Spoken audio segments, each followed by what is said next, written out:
Tatlong magkapatid na ito ay naging bilyonaryo dahil sa pagkopya ng idea ng ibang tao. A. Ako si Mark Verey, ang iyong business chismis buddy.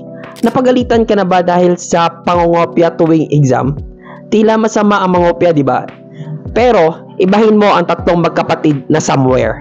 Noong 90s, namangha ang Somewhere Brothers sa paglaki ng eBay, kaya kinontak nila ito para i-offer na magbubukas at patatakbuhin nila ang European Division.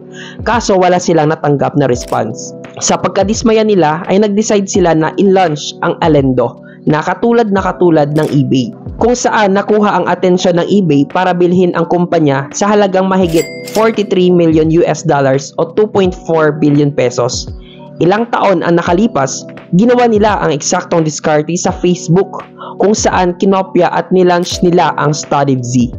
Kahit na kasuhan sana sila ng Facebook, ang Somewhere Brothers ay nagawa pa ding ibenta ang Study Z sa mahigit $100 million o 5.5 billion pesos. Iniisip mo ba na tumigil na sila hanggang doon? Well, mag-isip ka ulit. Mindset ba? Mindset.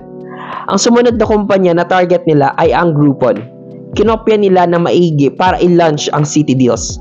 Ngayong alam mo na ang story, benenta ulit nila ang company nila sa Groupon sa halagang $140 million o 7.8 billion pesos sa loob lang ng 6 months. Ang business lesson sa chismis na ito ay minsan di mo na dapat i-reinvent ang wheel o magsimula sa scratch.